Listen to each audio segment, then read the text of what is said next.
the right to campaign for a political party or cause, and the catchphrase is cause. You can campaign for any cause.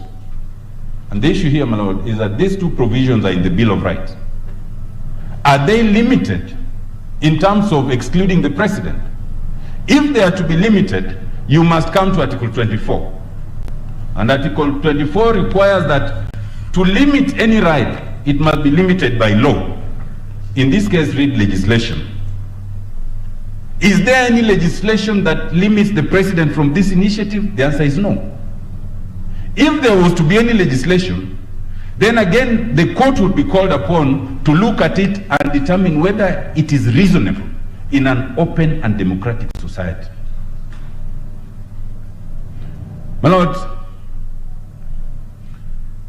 my learned friend Mr. Karori explained yesterday that the misconception in the judgment is the supposition that the president is in control of parliament, and that is true.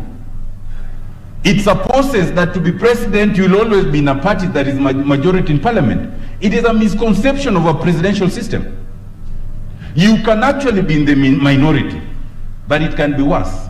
You can actually have no parliamentary party, because our constitution allows an independent to be president.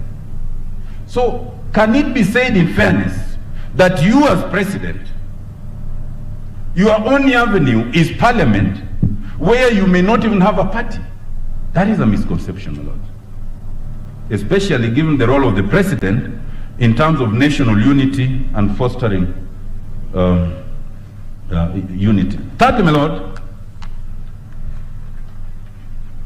in order therefore to create that distinction, and having realized that the president was not the promoter, the court then coins a term, initiator. That will be found, my lord, in volume 1, page 80, paragraph 104 and 105, and in the findings, Roman 8. My lord, there is no such word as initiator in Article 257. There is only the promoters and the supporters.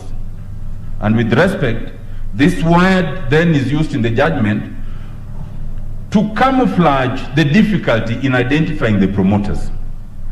My third point, my lord, the process. Sorry, and I wanted to know that you have just like 4 minutes to go. If you want Senior Counsel Kambuni to take about 30 minutes. We had already agreed that Senior Counsel Kambuni will take 20 minutes, between 15 and 20. Okay. So I'll run through the rest very quickly. My lord, before you do that, before you run, yes. You want to comment about the question of conflict? It is. Yes. Yeah. I am happy to make that clarification, my lord.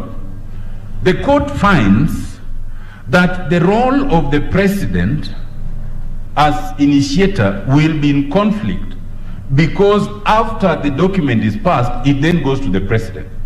With respect, my lord, that is an erroneous analysis for two reasons. One is that the role of the president at that stage is not substantive, it is ceremonial.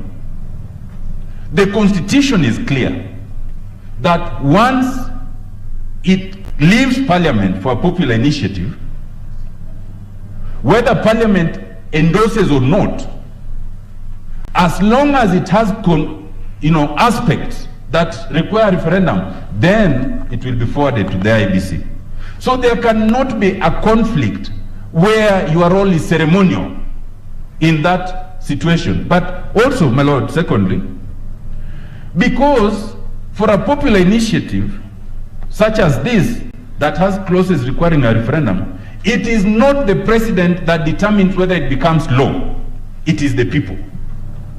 So the president has no meaningful role in this process because it goes to the people in a referendum. And therefore, to create an appearance of conflict, my lord, is wrong. My lord, let me talk about the process of popular initiative. Just a moment, please. Yes. Sorry. Thank you, Senior Counsel. I'm just wondering, you say the judges came up with a term called initiator. Yes. Did they identify the basis upon which they said he initiated? My lord, with respect, what the Superior Court does is analyze a history that is not relevant to the issue before the court. No, that's okay, about relevance. And they do not. Counsel? They do not. They don't say why they call him initiator? They do not, sir. At all? They do not. They just introduce that term in the course of the analysis. Okay. Counsel. Yes, my lord. Yes. Now,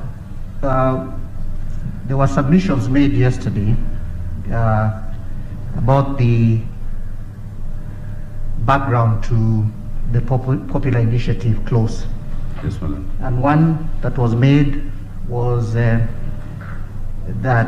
there was a culture of hyper amendments Yes, in my the pre-2010 constitution. Yes, my lord.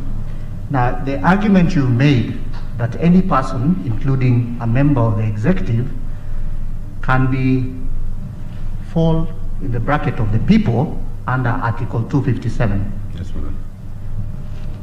And you have made the further argument in respect to the political rights of members of the executive. Yes, my lord. Now, given, and I've looked at your submissions, in which you also invite us to look at that historical perspective. I think it is 3.8. Given the history of and the reasons behind Article 257, when a member of the executive decides to be a promoter under Article 257, must he then cast aside his official or formal clothing as a member of the executive? I.e., would there be a restriction? Can he promote in his capacity as a member of the executive, or must he first step aside in respect of, not from the office, but express that view as a politician, whether through his party or it is from an independent candidate as a politician? Thank you. My lord, in our analysis, and we've captured this in our submission, the route of popular initiative was a route that was coined to be an alternative to parliament, where you had, or you could have, a rogue parliament that becomes a stumbling block to meaningful reforms that are helpful to the people. On its face, there is nothing to suggest, not even in the history, and I invite you to even look at the report of the Committee of Experts, that it is a route that is unavailable to the executive. There is nothing on the face of it or on history that excludes the executive. And it is for good reason, my lord. You can have a president who is popular and is elected by the people. But you can have a parliament, and it happens in our counties, a parliament that is hostile to that president. And if that president wants to make changes that are helpful to the people, how do they do it then? They may have been elected on a certain platform of change, and they want to effect that change. You must allow them that if parliament cannot help them make that change, they go directly to the people and they initiate it. Therefore, in that event, even though it's not the case here, there would be nothing to step away from. My lord, quickly on the stipulations of the process, we want to submit, and we made this point, that Article 257 on its face is onerous. It is a principle of constitution making that when you should make a constitution that is not too easy to amend, but not impossible to amend. And that is the balance that Article 257 strikes. To amend under popular initiative, there are 14 onerous provisions that you require, and they are in our replying submissions. My lord, they are onerous but possible. We wish to submit, my lord, that in substitution of that 14-point process, the Superior Court then replaces that with 10 points which are impossible to achieve, completely impossible. And I'll go through them very fast. My lord, first, the court says that it is Wanjiku who must conceive the idea. Under Article 257(3), once Wanjiku conceives the idea, then they must reduce it into a bill. That ordinary person must now write the technical bill. Without assistance of the Kenya Law Reform Commission, the Attorney General's Office, Parliament, or anyone, Wanjiku must write that bill. Having written that bill, then Wanjiku must translate that bill into English, into Swahili, into Braille, into Kenya Sign Language, and into all the indigenous languages. Those are the words of the judgment. Wanjiku must translate those. Even the Bible has not been translated into all the constitutions. My Lord, even when you are writing the constitution that is now before us, we only translated it into English and Swahili. But the court now says, translate it into all the indigenous languages. And you know, my Lord, we've never even settled how many indigenous communities we have in this country. Some say if it's tribes, we have about 44. But if it's indigenous communities, they're about 76. So Wanjiku is supposed to do all this. Then Wanjiku, my Lord, thirdly, must make sufficient copies to distribute. My Lord will note that the judgment says that the committee of experts did not make sufficient copies. You will see that in volume 4 of the digest, page 1566 to 1567. And yet, my Lord, the committee of experts made 6.9 million copies. So Wanjiku must make more than 6.9 million copies. My Lord, that is not enough. Wanjiku must then do civic education. That is the fourth stage. And given the earlier finding, that civic education must also be in the languages that is understood by those people. This same Wanjiku, number 5, will then present this bill to the IEBC as a promoter. But before presenting it, there's another requirement. 1, Wanjiku must ensure that the IEBC has undertaken national registration of voters, because the court finds that you cannot do a referendum before IEBC does that. Wanjiku must also ensure, secondly, on that question, that they seek the opinion of the court, whether the amendments are basic structure or not, and I spoke to that earlier. Wanjiku must ensure, thirdly, that in seeking that opinion, and without either being national government or county government or state organ, they somehow get the audience of the Supreme Court. It is not stated how. But my Lord, that all in terms of presentation to the IEBC. There's a sixth hurdle. Once it is presented, and you know the bill has been generated by Wanjiku, and there is no obligation for IEBC to help Wanjiku anywhere, then Wanjiku must provide sufficient copies of the bill, sufficient enough to be distributed to the 47 counties. Enough for those counties to also undertake public participation. And then Wanjiku, number 7, will then traverse the 47 counties, talking to them and persuading them, so that at least 24 out of 47 can endorse the bill in order to move forward. That is the 7th step. If Wanjiku overcomes that, then now the bill is sent to the 2 houses of parliament, the Senate and the National Assembly, and that's the 8th step.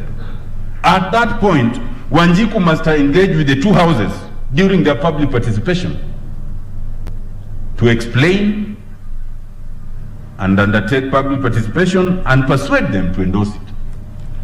Having done that, if it passes or fails, Wanjiku must then engage with the President and the IEBC in terms of the timelines that are provided. And then lastly, Wanjiku must then traverse the county and persuade us to vote yes. My Lord, we wish to submit that those prescriptions are utopic. They are impossible to achieve. They supplant what is in the Constitution for what is impossible to achieve. My Lord, verification. Yeah, Sorry, my Lord. Before you finish, You have outlined the difficulties. Sorry? You have outlined the difficulties Wanjiku is likely to encounter should she be the initiator.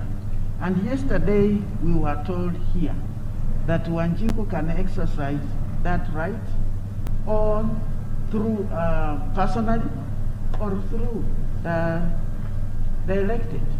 So can you tie that up? Because what you are representing now is as if she can never do that on her own. It is unsurmountable. But yesterday we were told she can sit back and then exercise that right through other bodies within the Constitution, and she will be perfectly in order. Thank you. My Lord, we are saying two things, and I quite agree with you. We are saying first, that if we follow what's on the face of Article 257, it is possible for Wanjiku to achieve. It is onerous but possible. But what is in 257 is what's being supplanted by the decision of the court. And it is this line by the decision of the court that would be impossible to achieve. But if we follow what's in Article 257, it is possible to achieve with the ultimate end that Wanjiku will put the final stamp in a referendum. That is our submission. My Lord, just one word in terms of verification. In terms of verification, my Lord, what IBC is required to verify is 1 million registered voters that they support the initiative, not 1 million signatures. My Lord, the court goes to an earlier document which talked of signatures without noting that the wording of Article 257 changed from 1 million signatures to 1 million registered voters. Our submission on that, without going into too much detail, is that the court was obligated to look on the express text of the Constitution as it is now, not on the contents of an historical proposal that was rejected. How do you verify those voters? I mean, supposing someone were to go and pick 1 million names who are on the register and present them, how does IBC verify that indeed those people are supporting that initiative? How do they do that? Thank you, my Lord. My Lord, that issue, and I invite you, I thank, thankfully, that analysis is made in the Justice and Legal Affairs report at page 28. My Lord, we will see from that report that the IBC stated that it uses what it calls unique identifiers. That in our system right now, you are not just identified by your signature. There are other unique identifiers. And when my Lord then consider that report, you will see that the question of signatures was only one of the others. In our situation, my Lord, and especially in this context, it is to be noted that there were over 4 million signatures. Not a single person, despite the publication by ABC, came out to complain that my name was put there erroneously. Counsel, yes, my Lord. Please assist me. You see, it's my business to understand this thing. And I want to know, how is that process a verification, other than just having the numbers and perhaps ID numbers which are easy to get from IBC, from the voters register? How does one verify that those are actually supporters? This thing called unique identifiers, sitting here, I have absolutely no idea what that is. What are those unique identifiers? My Lord, for this context, and without going to the theoretical aspect because of time, in this context, the submission by IBC, which is captured in the JLAG report, is that once the supporters come with a list of names, the IBC then publishes it to the public, just so that in case it is alleged that a name was included wrongfully and it is not you, then you would complain. That way it would verify and check that that name is wrongly put there. The Council, yes, my lord. Parliament may have been quite happy to be told by IEBC, Yes. we have unique identifiers and they don't follow it further. But for me sitting here, if you tell me that there are unique identifiers, I need to be satisfied, and that's what I'm asking you. What are those unique identifiers? My lord, my learned friend, Professor Gidu Mugai says they'll deal with that. Because of my time, I will not go into the detail. What is sufficient for this purpose, my lord? I'll wait. Yes. Thank you. Is that you cannot place undue substance on the question of signatures when in the first place the law does not require every Kenyan to have a signature. When in the second place there is no repository of signatures, and that the undue elevation of the question of signatures when it's not required is what's wrong. But I'll allow the team from IBC to deal with that. But now, on the question of quorum, it was dealt with. All I wish to say on it are two quick things. One, that, my lord, you cannot elevate a provision in a schedule of an act to essentially amend the constitution by providing a higher minimum number of commissioners than is provided in the constitution. But secondly, my lord, you will also note that this matter had already been dealt with by a court of concurrent jurisdiction, that is Justice Okwan, and that is on volume 1 of page 133, where the court affirmed that the IBC had quorum. And what's important, my lord, is that the Superior Court in this case paid no difference to that finding. My lord, lastly is on the question of multiple questions, and I just want to submit very quickly, my lord. One, that the entirety of Article 257 in terms of the bill deals in the singular. And my lords will see from subarticle 1 to 10, it says there, it. In all those instances, it refers to the bill, not to the questions. Because whatever suggestion you have under Article 257(3), you must reduce it to a bill, Council, I'm at 257 with you. 257(1), is it dealing with a bill or is it dealing with an amendment? My lord, let us go through 257 from Yes. 1 to 3. 1 is the one that gives the avenue of amendment by popular initiative, an amendment to distinguish it from the one by parliament. Under 2, it allows two possibilities. You can come with a bill, and where you get it is irrelevant, or you could come with a suggestion or suggestions. But if there are suggestions, and that's the important aspect, you cannot bring those suggestions to a referendum. You must reduce them to a bill. Okay? Under 3. And the word is shall. You shall formulate it into a draft bill. Not draft bills. A draft bill. Whatever it is. And we can demonstrate that. My lord, when you continue, and even the question that was posed yesterday in subarticle 10, whenever you talk of it, there, it refers not to a question. And learned senior Mr. Rengo submitted on this yesterday. The rosy idea that you can bring questions to a referendum is one that arises from the Elections Act, section 49. And it allows the possibility that you could pose a question, should Kenya still remain within the East African community, as a question. But when it comes to an amendment, there is no such latitude. You must reduce it into a bill, and it is that bill, a bill, the bill that is considered. It does not allow of the possibility of multiple questions. The corollary to that, my lord, and I invite you to look at the finding by Justice Ochieng in the case of Titus Azlila, volume 6, page 2650, all the way to 2656, where he makes two important findings. One, that Article 257 itself is a complete framework. It does not require anything else to enable it. It is complete.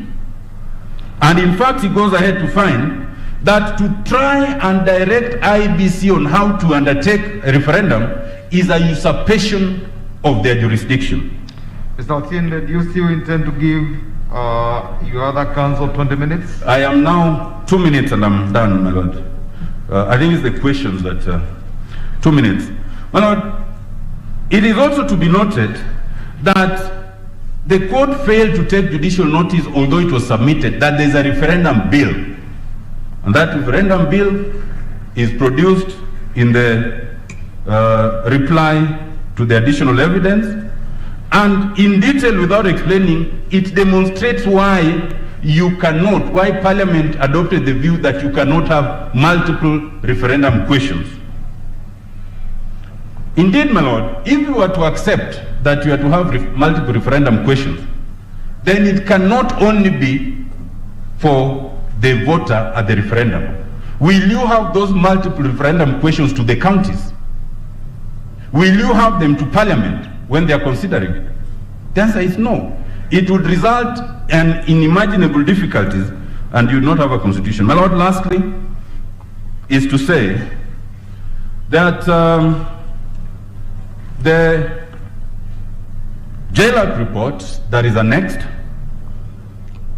is not a finding as submitted by the respondents, but as shown on its face, they are notes which were meant to assist members of Parliament in making a determination whether to vote yes or no. And they are notes that contain the majority view of parliamentarians and the minority view. And it is a document that did not require and was not adopted by Parliament. It is of no probative value for this discussion, except for academic purposes. But to that extent, and all this is captured in our reply, on all 8 material points that the court found on, the JLAC report found to the contrary. My lord, I now wish to invite my colleague, Senior Counsel Lucy Kamboni, to continue. Thank you.